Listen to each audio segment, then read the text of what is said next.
रात को जब तुम बिस्तर पर लेटते हो, जब आंखें बंद करते हो, जब दिन की सारी भागदौड़ थम जाती है, उस वक्त तुम्हारे मन में क्या चलता है? क्या तुम उन परेशानियों के बारे में सोचते हो जो अभी तक नहीं सुलझी? क्या तुम उन लोगों के बारे में सोचते हो जिन्होंने तुम्हें तकलीफ दी? क्या तुम उन चीज़ों के बारे में सोचते हो जो तुम्हारे पास नहीं है? या क्या तुम कुछ और सोचते हो? आज मैं तुम्हें एक ऐसी बात बताऊंगा जो शायद तुमने पहले कभी नहीं सुनी। रात को सोने से पहले का वो आखिरी वक्त, जब आंखें बंद होती हैं और नींद आने वाली होती है, वो वक्त सबसे पवित्र वक्त होता है। और उस वक्त जो सोचते हो वो भगवान तक सबसे पहले पहुंचता है। जो लोग उस वक्त सही चीज़ें सोचते हैं, उनकी किस्मत भगवान खुद बदलते हैं। आज मैं तुम्हें वो 7 चीज़ें बताऊंगा जो रात को सोने से पहले सोचनी चाहिए। लेकिन उससे पहले एक काम करो, इस चैनल को अभी सब्सक्राइब करो और बेल आइकन दबा दो, क्योंकि अगली वीडियो में बताऊंगा कि सुबह उठते ही क्या सोचना चाहिए। तो पहले सब्सक्राइब करो और फिर पूरी वीडियो देखो। हमारे शास्त्रों में रात को सोने से पहले के वक्त को बहुत महत्व दिया गया है। अथर्ववेद में लिखा है कि रात को सोने से पहले का आखिरी विचार, वो विचार जो नींद में भी साथ जाता है, वो सबसे शक्तिशाली विचार होता है। परमहंस योगानंद जी ने लिखा था कि जो विचार नींद में जाते हैं वो रात भर हमारे सबकॉन्शियस माइंड में काम करते रहते हैं और सुबह उठने तक वो विचार एक रियलिटी बनने की तैयारी कर चुके होते हैं। रामकृष्ण परमहंस जी कहते थे कि रात को सोने से पहले भगवान को याद करो, क्योंकि उस वक्त मन सबसे ज्यादा ग्रहणशील होता है, सबसे ज्यादा खुला होता है, और जो उस खुले मन में डाला जाए वो सबसे गहरा उतरता है। आज हम जानेंगे कि वो 7 चीजें कौन सी हैं जो रात को सोने से पहले सोचने से किस्मत बदल जाती है। पहली चीज है शुक्रगुजारी। और ये सुनने में बहुत सरल लगता है, लेकिन ये सबसे शक्तिशाली चीज है जो एक इंसान रात को सोने से पहले कर सकता है। आज रात जब तुम बिस्तर पर लेटो तो एक काम करो, अपनी आंखें बंद करो और एक एक करके उन चीजों को याद करो जो तुम्हारे पास हैं। बड़ी चीजें नहीं, छोटी छोटी चीजें। आज खाना मिला, घर की छत है, परिवार है, शरीर में सांस चल रही है, आंखें हैं जिनसे देख सकते हो, कान हैं जिनसे सुन सकते हो, हाथ हैं जिनसे काम कर सकते हो। ये सब इतना साधारण लगता है कि हम इन पर ध्यान ही नहीं देते, लेकिन यही वो चीज़ें हैं जिनके लिए दुनिया में लाखों लोग तरसते हैं। और तुम्हारे पास ये सब है तो इनके लिए शुक्रिया क्यों नहीं? हमारे वेदों में कृतज्ञता को सबसे बड़ी पूजा कहा गया है, और ये कोई साधारण बात नहीं है। हमारे ऋषियों ने हजारों साल पहले ये जान लिया था जो आज का विज्ञान प्रूव कर रहा है। यूनिवर्सिटी ऑफ कैलिफोर्निया की एक रिसर्च में पाया गया कि जो लोग रोज रात को सोने से पहले कृतज्ञता का अभ्यास करते हैं, उनकी नींद बेहतर होती है, उनका मन ज्यादा शांत होता है और उनकी जिंदगी में पॉजिटिव चीजें ज्यादा आती हैं। यानी शुक्रगुजारी सिर्फ एक भावना नहीं है, ये एक शक्ति है, एक ऐसी शक्ति जो तुम्हारी जिंदगी को बदल सकती है। परमहंस योगानंद जी ने अपनी शिक्षाओं में एक बहुत महत्वपूर्ण बात कही थी। उन्होंने कहा था कि ब्रह्मांड का एक नियम है, जो इंसान जो पाता है उसके लिए शुक्रगुजार होता है, उसे और मिलता है, और जो पाता है उसकी कदर नहीं करता, उसका जो है वो भी धीरे धीरे छिन जाता है। ये कोई कल्पना नहीं है, ये ब्रह्मांड का नियम है। और रात को सोने से पहले का वो शांत पल, जब मन की सारी हलचल थम जाती है, वो इस शुक्रगुजारी को महसूस करने का सबसे सही वक्त है। रामकृष्ण परमहंस जी कहते थे कि कृतज्ञता एक दरवाज़ा है, और जब यह दरवाज़ा खुलता है तो भगवान की कृपा उसमें से बहती है, बिना रुके, बिना थके। और जो इंसान हर रात ये दरवाज़ा खोलकर सोता है, उसकी ज़िंदगी में भगवान की कृपा हर सुबह एक नए रूप में आती है। तो आज रात सोने से पहले बस एक काम करो, 5 चीज़ें सोचो जिनके लिए तुम शुक्रगुजार हो, और हर चीज़ के लिए दिल से कहो शुक्रिया। बस इतना, और देखो कि कैसे धीरे धीरे तुम्हारी जिंदगी बदलने लगती है। दूसरी चीज है माफी, और ये सबसे मुश्किल चीज है, क्योंकि माफी देना इंसान की सबसे बड़ी परीक्षा होती है। किसी ने तुम्हें धोखा दिया, किसी ने तुम्हारा भरोसा तोड़ा, किसी ने तुम्हारे साथ बुरा किया, किसी ने तुम्हें वो दर्द दिया जो अभी भी याद है, और तुम सोचते हो कि मैं इसे कैसे माफ करूं, इसने मेरे साथ जो किया वो माफ करने लायक नहीं है। लेकिन आज मैं तुमसे एक बात कहना चाहता हूं जो शायद तुमने पहले कभी इस नजरिए से नहीं सुनी। माफी उस इंसान के लिए नहीं होती जिसने तुम्हें तकलीफ दी। माफी तुम्हारे लिए होती है, तुम्हारी अपनी आजादी के लिए होती है। जब तुम किसी को माफ नहीं करते, जब वो गुस्सा, वो दर्द, वो नाराजगी मन में रखते हो, तो तुम खुद उस इंसान से एक अदृश्य जंजीर से बंधे रहते हो। वो इंसान अपनी जिंदगी जी रहा है, शायद उसे याद भी नहीं कि उसने क्या किया था, लेकिन तुम अभी भी उसी दर्द में हो, उसी गुस्से में हो, और वो जंजीर तुम्हारी ऊर्जा खींचती रहती है, तुम्हारी किस्मत को रोके रहती है। हमारे शास्त्रों में क्षमा को सबसे बड़ा गुण कहा गया है। महाभारत में कहा गया है कि क्षमा ही सबसे बड़ा धर्म है, क्षमा ही सबसे बड़ी तपस्या है, क्षमा ही सबसे बड़ी शक्ति है, और क्षमा ही सबसे बड़ी पूजा है। यानी जब तुम किसी को माफ करते हो तो तुम दरअसल एक बहुत बड़ी पूजा करते हो, एक बहुत बड़ी तपस्या करते हो। परमहंस योगानंद जी ने लिखा था कि जो इंसान दूसरों को माफ नहीं कर पाता, वो खुद को एक जेल में बंद रख लेता है, और उस जेल में किस्मत नहीं बदलती, क्योंकि जो ऊर्जा उस गुस्से में, उस दर्द में, उस नाराजगी में लगी है, वो ऊर्जा अगर किस्मत बनाने में लगे तो जिंदगी बदल जाए। स्वामी विवेकानंद जी ने एक बात कही थी जो आज भी उतनी ही सच है। उन्होंने कहा था कि माफी कमजोरी नहीं है, माफी सबसे बड़ी ताकत है, क्योंकि माफ करने के लिए बहुत बड़ा दिल चाहिए, बहुत बड़ी आत्मा चाहिए, और जिस इंसान का दिल इतना बड़ा होता है उसमें किस्मत भी उतनी ही बड़ी समाती है। और माफी सिर्फ दूसरों के लिए नहीं, खुद को भी माफ करो। जो गलतियां हुईं, जो कमियां रहीं, जो निर्णय गलत निकले, उन्हें भी जाने दो। रामकृष्ण परमहंस जी कहते थे कि जो इंसान खुद को माफ नहीं कर पाता, वो हमेशा अतीत के बोझ तले दबा रहता है, और उस बोझ के साथ आगे बढ़ना बहुत मुश्किल होता है। तो आज रात सोने से पहले आंखें बंद करो, उन सबका चेहरा मन में लाओ जिन्होंने तुम्हें तकलीफ दी, और मन में कहो कि मैं तुम्हें माफ करता हूं। ये उनके लिए नहीं, ये तुम्हारे लिए है, तुम्हारी आज़ादी के लिए है, तुम्हारी किस्मत के लिए है, क्योंकि जिस रात माफ़ी के साथ सोते हो, उस रात मन का वो बोझ उतर जाता है जो किस्मत को रोके हुए था, और सुबह एक नई शुरुआत होती है। तीसरी चीज है अपने सपने को साफ साफ सोचना, और ये सबसे रोमांचक चीज है, क्योंकि यहां तुम्हें कुछ छोड़ना नहीं है, कुछ माफ नहीं करना है, बस अपने सबसे प्रिय सपने को देखना है। वो सपना जो तुम्हारे दिल के सबसे करीब है, वो जिंदगी जो तुम जीना चाहते हो, वो इंसान जो तुम बनना चाहते हो, वो घर जो तुम चाहते हो, वो रिश्ते जो तुम चाहते हो, वो सफलता जो तुम चाहते हो।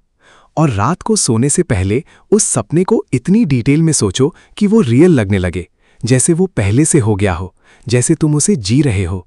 उसकी खुशबू महसूस करो, उसकी गर्माहट महसूस करो, उसकी खुशी महसूस करो, और उस खुशी के साथ सो जाओ। हमारे शास्त्रों में इसे संकल्प कहा गया है, और संकल्प को बहुत बड़ी शक्ति माना गया है। मांडूक्य उपनिषद में कहा गया है कि जो इंसान पूरे मन से किसी चीज का संकल्प करता है, वो चीज एक दिन जरूर होती है, क्योंकि जब मन पूरी तरह किसी एक चीज पर केंद्रित होता है तो पूरा ब्रह्मांड उसे उस दिशा में ले जाने लगता है। और रात को सोने से पहले का वो पल वो सबसे सही वक्त है जब ये संकल्प सबसे गहरा उतरता है। परमहंस योगानंद जी ने इस बारे में बहुत विस्तार से लिखा था। उन्होंने लिखा था कि हमारे मन के दो हिस्से होते हैं, एक कॉन्शियस माइंड यानी वो मन जो जागते हुए काम करता है, और दूसरा सबकॉन्शियस माइंड यानी वो मन जो हमेशा काम करता रहता है, जागते हुए भी और सोते हुए भी। और ये सबकॉन्शियस माइंड इतना शक्तिशाली होता है कि ये रियलिटी बना सकता है, लेकिन ये कॉन्शियस माइंड के आदेश पर काम करता है। और रात को सोने से पहले का वो वक्त जब कॉन्शियस माइंड शांत हो रहा होता है, वो वक्त सबकॉन्शियस माइंड तक सबसे आसानी से पहुंचने का वक्त होता है। और जो विचार उस वक्त डाले जाते हैं वो सबकॉन्शियस माइंड में सबसे गहरे उतरते हैं, और वो सबकॉन्शियस माइंड रात भर उन विचारों पर काम करता रहता है, उन्हें रियलिटी बनाने की तैयारी करता रहता है। रामकृष्ण परमहंस जी कहते थे कि जो इंसान रात को सोने से पहले जो सपना देखता है, भगवान उस सपने को सुनते हैं और रात भर उस सपने को सच बनाने की तैयारी करते हैं, और सुबह उठने पर उस इंसान को उस दिशा में एक कदम बढ़ाने की शक्ति मिलती है। इसलिए जो लोग रात को परेशानियां सोचते हुए सोते हैं वो सुबह उठकर और ज्यादा परेशान होते हैं, और जो लोग रात को अपना सपना सोचते हुए सोते हैं वो सुबह उठकर ज्यादा उत्साहित होते हैं, ज्यादा शक्तिशाली होते हैं, ज्यादा तैयार होते हैं। तो आज रात जब बिस्तर पर लेटो तो वो सपना सोचो जो तुम्हारे दिल के सबसे करीब है। आंखें बंद करो और उस सपने को जियो, उसे फील करो, उसकी खुशी को अभी इसी पल महसूस करो जैसे वो पहले से हो गया है, और उस खुशी के साथ सो जाओ, क्योंकि जब तुम उस खुशी के साथ सोओगे तो भगवान उस रात तुम्हारे सपने को और करीब लाने का काम करेंगे। चौथी चीज है भगवान से बात करना, और ये सबसे व्यक्तिगत चीज है, सबसे अंतरंग चीज है, क्योंकि यहाँ कोई नियम नहीं है, कोई विधि नहीं है, कोई मंत्र नहीं है, बस तुम हो और भगवान है। और तुम्हें बस बात करनी है, जैसे किसी बहुत पुराने दोस्त से बात करते हो, जैसे किसी ऐसे इंसान से बात करते हो जो तुम्हें पूरी तरह जानता है, जो तुम्हारी हर बात समझता है, जो तुम्हें कभी जज नहीं करता और जो हमेशा सुनता है। रात को बिस्तर पर लेटो, आंखें बंद करो और भगवान से बात शुरू करो। जो मन में है वो कहो, जो तकलीफ है वो बताओ, जो डर है वो बताओ, जो उम्मीद है वो बताओ, जो चाहिए वो मांगो और जो मिला है उसके लिए शुक्रिया कहो। कोई परफेक्ट शब्द नहीं चाहिए, कोई फॉर्मल प्रेयर नहीं चाहिए, बस दिल की बात, सच्ची बात। हमारे शास्त्रों में प्रार्थना को बहुत महत्व दिया गया है, लेकिन हमारे शास्त्रों की प्रार्थना वैसी नहीं है जैसी हम आमतौर पर सोचते हैं। वो रटी रटाई लाइनें नहीं हैं, वो एक जीवित संवाद है, एक सच्चा संवाद। भागवत पुराण में कहा गया है कि भगवान शब्दों को नहीं सुनते, वो भावना को सुनते हैं। जब भावना सच्ची होती है, जब दिल से कुछ कहा जाता है, तो वो सीधे भगवान तक पहुंचता है। और रात को सोने से पहले का वो शांत पल, जब दिन का शोर थम जाता है, जब बाहर की दुनिया सो जाती है, वो वक्त है जब ये भावना सबसे शुद्ध होती है, सबसे सच्ची होती है। परमहंस योगानंद जी ने प्रार्थना के बारे में एक बहुत गहरी बात कही थी। उन्होंने कहा था कि भगवान हर इंसान की बात सुनते हैं, हर पल सुनते हैं, लेकिन सबसे ध्यान से उस वक्त सुनते हैं जब मन शांत होता है, जब बाहर का शोर बंद होता है, जब इंसान का मन पूरी तरह उनकी तरफ होता है। और रात को सोने से पहले का वो पल ठीक ऐसा ही होता है। उस पल में जो कहा जाता है वो सीधे भगवान के पास जाता है। रामकृष्ण परमहंस जी की प्रार्थना कभी फॉर्मल नहीं होती थी। वो माँ काली से ऐसे बात करते थे जैसे एक बच्चा अपनी माँ से करता है। रोते थे, हंसते थे, शिकायत करते थे, मांगते थे। और उनकी ये सच्ची बातचीत, ये सच्ची प्रार्थना इतनी शक्तिशाली थी कि माँ काली उनसे साक्षात बात करती थी। ये इसलिए नहीं कि रामकृष्ण जी कोई खास मंत्र जानते थे, ये इसलिए था क्योंकि उनकी भावना सच्ची थी, उनका दिल पूरी तरह खुला था। स्वामी विवेकानंद जी ने एक बार अपने शिष्यों से कहा था कि भगवान से बात करने का सबसे अच्छा तरीका ये है कि उनसे वैसे बात करो जैसे तुम अपने सबसे प्रिय इंसान से करते हो, बिना किसी डर के, बिना किसी औपचारिकता के, बस दिल से। और जब तुम ऐसे बात करते हो तो भगवान सुनते हैं और जवाब देते हैं, हमेशा जवाब देते हैं। कभी सपने में, कभी किसी इंसान के जरिए, कभी किसी परिस्थिति के जरिए, लेकिन जवाब जरूर आता है। तो आज रात सोने से पहले बस 2 मिनट निकालो, आंखें बंद करो और भगवान से बात करो। जो मन में है वो कहो, बिना किसी लाग लपेट के, बिना किसी फॉर्मल शब्दों के, बस सच्ची बात। और फिर चुप हो जाओ, शांत हो जाओ और सुनो, क्योंकि जो बात करता है भगवान उसे जवाब देते हैं। और जो रात को भगवान से बात करके सोता है उसे भगवान कभी अकेला नहीं छोड़ते। 5वीं चीज है किसी के लिए अच्छा सोचना। और ये सबसे सुंदर चीज है जो तुम रात को सोने से पहले कर सकते हो, क्योंकि पहली 4 चीजें तुम्हारे बारे में थी। तुम्हारी शुक्रगुजारी, तुम्हारी माफी, तुम्हारा सपना, तुम्हारी प्रार्थना। लेकिन ये 5वीं चीज किसी और के बारे में है। और जब तुम खुद से बाहर निकलकर किसी और के बारे में अच्छा सोचते हो तो कुछ बहुत खास होता है। तुम्हारा दिल बड़ा होता है, तुम्हारी आत्मा हल्की होती है और ब्रह्मांड तुम्हारी तरफ मुड़ता है। रात को बिस्तर पर लेटो, आंखें बंद करो और किसी एक इंसान का चेहरा मन में लाओ। कोई करीबी हो सकता है, माँ हो सकती हैं, पिता हो सकते हैं, कोई दोस्त हो सकता है, या कोई ऐसा इंसान जिसे तुम जानते भी नहीं। और उसके लिए दिल से दुआ करो। मन में कहो कि भगवान उसे खुश रखें, उसे स्वस्थ रखें, उसकी मुश्किलें आसान करें, उसके सपने पूरे करें। और ये दुआ सच्चे दिल से करो। ये कोई रस्म नहीं है, ये एक भावना है। हमारे शास्त्रों में परोपकार को सबसे बड़ा धर्म कहा गया है। महाभारत में कहा गया है कि परोपकार ही पुण्य है और दूसरों को तकलीफ देना ही पाप है। और परोपकार सिर्फ पैसे देने से नहीं होता। किसी के लिए अच्छा सोचना, किसी के लिए दुआ करना, ये भी परोपकार है, ये भी पुण्य है। और इस पुण्य का फल तुम्हारे पास वापस आता है। हमारे वेदों में एक बहुत गहरी बात कही गई है कि ये पूरा ब्रह्मांड एक है। हम सब एक ही परम शक्ति के अंश हैं। और इसीलिए जब हम किसी के लिए अच्छा सोचते हैं तो वो अच्छाई ब्रह्मांड में जाती है और ब्रह्मांड उसे वापस भेजता है तुम्हारे पास। क्योंकि तुम और वो अलग नहीं हो, तुम दोनों उसी एक परम शक्ति के हिस्से हो। परमहंस योगानंद जी ने लिखा था कि जो इंसान दूसरों के लिए अच्छा सोचता है, जो दूसरों की खुशी के लिए दुआ करता है, ब्रह्मांड उसके लिए अच्छा सोचता है। ये कोई कल्पना नहीं है, ये ब्रह्मांड का नियम है। जो देता है उसे मिलता है, जो बांटता है उसके पास और आता है। रामकृष्ण परमहंस जी कहते थे कि जब तुम किसी के लिए सच्चे दिल से दुआ करते हो तो वो दुआ भगवान तक पहुंचती है और भगवान उस दुआ को सुनते हैं। सिर्फ उस इंसान के लिए नहीं, बल्कि दुआ करने वाले के लिए भी। क्योंकि जिस दिल में दूसरों के लिए दुआ होती है वो दिल भगवान को सबसे प्रिय होता है। और एक बहुत ज़रूरी बात, अगर कोई ऐसा इंसान है जिससे तुम्हारी नाराज़गी है, जिसने तुम्हें तकलीफ दी है, उसके लिए भी दुआ करो। ये सबसे मुश्किल है, लेकिन ये सबसे शक्तिशाली भी है, क्योंकि जब तुम अपने दुश्मन के लिए भी अच्छा सोच सकते हो तो तुम्हारा दिल उस स्तर पर पहुंच जाता है जहां भगवान की कृपा सबसे ज़्यादा होती है। तो आज रात सोने से पहले किसी एक इंसान का चेहरा मन में लाओ और दिल से दुआ करो, बस 1 मिनट, और देखो कि कैसे धीरे धीरे तुम्हारी अपनी ज़िंदगी में भी अच्छाई आने लगती है। छठी चीज है खुद से एक वादा करना। और ये बहुत छोटी सी चीज लगती है, लेकिन इसका असर बहुत बड़ा होता है। रात को सोने से पहले खुद से एक वादा करो, कल सुबह जल्दी उठूंगा, कल किसी से मिलूंगा जिससे मिलना जरूरी था, कल वो काम शुरू करूंगा जो बहुत दिनों से टल रहा था, कल किसी की मदद करूंगा, कल एक अच्छी किताब पढ़ूंगा। कोई बड़ा वादा नहीं, कोई असंभव लक्ष्य नहीं, बस एक छोटा सा लेकिन पक्का, एक ऐसा वादा जिसे कल पूरा किया जा सके और जिसे पूरा करने का इरादा सच्चा हो।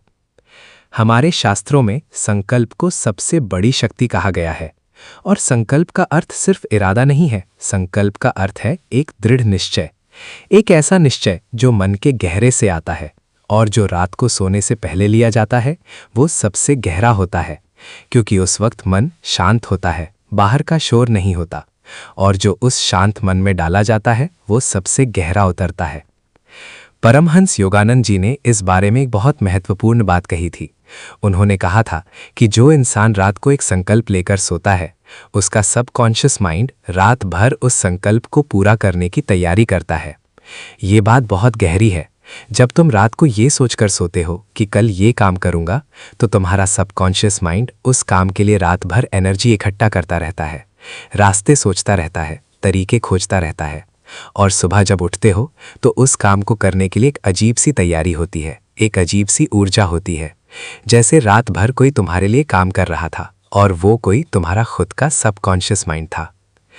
रामकृष्ण परमहंस जी एक बात बार बार कहते थे। वो कहते थे कि एक छोटा सा पक्का संकल्प एक बड़े झूठे इरादे से हमेशा बेहतर होता है, क्योंकि जो इंसान बड़े बड़े इरादे बनाता है लेकिन पूरा नहीं करता, वो खुद पर से भरोसा खोने लगता है, और जो इंसान छोटे छोटे वादे करता है और उन्हें पूरा करता है, वो धीरे धीरे खुद पर इतना भरोसा बना लेता है कि एक दिन बड़े बड़े काम भी कर जाता है।